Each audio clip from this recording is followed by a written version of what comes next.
Iimbitahan na raw ho si dating Speaker Martin Romualdez. Ayan. At 17 iba pang miyembro ng Kamara de Representantes. Ito ay pagpormal ng, Oo. ito kondisyon pagpormal ng nahalal si Lacson bilang chairman ng Senate Blue Ribbon. Kasi ngayon, wala pa nga pala. Wala, di ba? Kasi ngayon ang estado, resign pa siya. Oo. Ayun. So maghahalal pa ng leader, yung chairman, ibabalik siya bilang chairman ng Blue Ribbon Committee. Ba't kasi bitiw-bitiw pa, di ba? Ayun na nga. Mukhang kumpirmado na sa Friday ay magpapatuloy ang investigasyon ng Senate Blue Ribbon Committee sa flood control anomaly, scandal. At mukhang sabi kayo na ni Senador Sherwin Gatchalian, yung buong Biyernes ay uubusin nila maghapon para sa naturang investigasyon. Pero kayo ng umaga, binalita din natin ang ICI. Mukhang magbabalik din po ang kanilang investigasyon sa Friday din Friday din? Yes. At ang DOJ, mag-iimbestiga din sa Friday. Ganon? Oo, yung kanilang preliminary investigation dun sa kaso ng mga sangkot sa Ghost Project sa Bulacan. Sabay-sabay sa Friday yan. At ang Senate Blue Ribbon Committee ay iimbitahan na raw ho si dating Speaker Martin Romualdez. Ayan. At 17 iba pang miyembro ng Kamara de Representantes. Ayun. Ito yung mga sinabi ng mag-asawang Diskaya. Yun yung naunang binanggit na pangalan, di ba? Oo. Ipinadala na raw ang imbitasyon sa kasalukuyang speaker. Speaker Faustino D. Ayan. Ayun. Pero imbitasyon lang. Nasa kanila siguro kung papunta o hindi, no? Hindi sila mapipilit na umaten doon sa umiral na interparliamentary courtesy. At ang ibig sabihin nito, hindi pa ito sa Friday. Check yun. Kasi padadalan pa lang ng invitation. Baka ka naman pinadala ng Webes, sinabi agad, sige, okay na. Kasi nakalagay dito dyan, no? Ipapadala pa lang. At ito ay pagpormal ng, ito kondisyon pagpormal ng nahalal si Lacson bilang chairman ng Senate Blue Ribbon. Kasi ngayon, wala pa nga pala. Wala, di ba? Kasi ngayon ang estado, resign pa siya. Oo. Ayun. So dapat So ang punto dito, may mapapadala pa investigasyon, Friday pa. At saka sa Friday, maghahalal pa ng leader, yung chairman, ibabalik siya bilang chairman ng Blue Ribbon Committee. Ba't kasi bitiw-bitiw pa, di ba? Ayun na nga. Ang tanong nila bakit kailangan pang magbitiw? At kaya ang iniisip ng iba, nagbitiw lang yan para huminto yung, di ba? Ako naman, kumbaga, ano na yun wala tayong magagawa doon, nangyayari na yun. Di, abangan natin, kasi sabi nila, meron daw kapanapanabik na mangyayari sa Friday Meron daw surprise witness. Ganon? Kasama na kaya sa papupuntay nila si Gutesa? Wala namang binanggit kung sino. Hindi, kasi sabi niya nung nakaraan, di ba, course through daw yung invitasyon kay Mike Defensor o kaya kay Senador Dante Marcoleta. Kasi hindi doon nila matukoy kung saan naroon. Isusubpina, di ba? Yes. Kaya lang, kung yung invitasyon ay hindi niya maipadala dahil hindi pa siya ang chairman, I therefore conclude... Ayaw nga, no? Tama ka.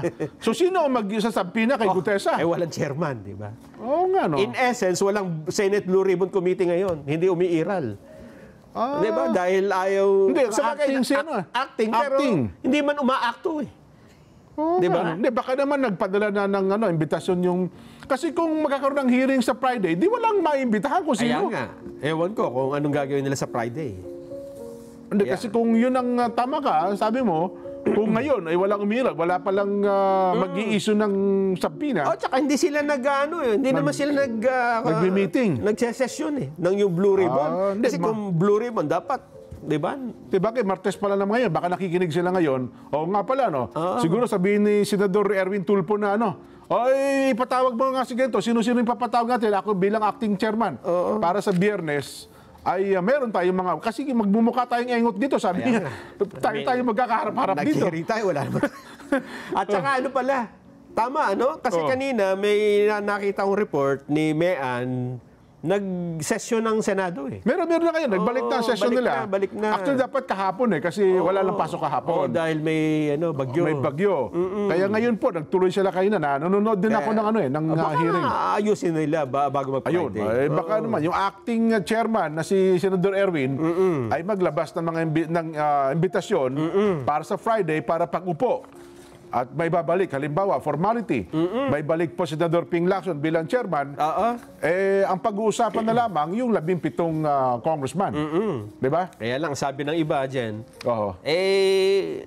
katiwa-tiwala pa ba ang gagawing hearing na yan? Samantalang sa mga previous statement ni Senador Lacson, binigyan na niya ng meron na siyang nabuong konklusyon tungkol dyan eh. Ganon? Na number 1, hindi totoo ang sinasabi ni Gutesa. Di ba? Number 2, hindi rin siya naniniwala sa mga diskaya. Oo nga. Kanino kayo naniniwala? Paano kung nagbila ng tono yung nag-iba ng tono? Sino? Yung diskaya at saka yung Gutesa. Anong tono? Tono na gusto niya sabihin. Halimbawa, kapani-paniwala na ba ibig sabihin nun? Hindi natin alam. Kaya nga ang sabi nung mga netizen, ito napapansin ko lang naman sa mga komento, bakit, kahit ituloy nila yan, parang wala nang tiwala ang tao. Naku, diba? Nandun na kasi, nagkaroon na ng nabahiran eh. Nabahiran na kasi dapat dyan, Jen, kung ikaw ay mag-iimbestiga ng isang bagay na kontrobersyal, at alam mo namang yan mabigat mabigat ito sa taong bayan. Kasi yung interest di ba? Mataas Mataas ang interest na public interest. Lalo nung simula. Kasi lahat yan lalo ngayon, pumisala na napakaraming pumatay na maraming tao. Ang pinag-uusapan, trilyong pondo. Tama. Ang dapat na aktwasyon dyan, wala ka munang konklusyon hanggang hindi mo natatapos. Di ba? Lahat na nagsasalita dyan, wag mo munang husgahan. Kasi investigasyon nga ito. Parang natatandaan ko yung konsepto ng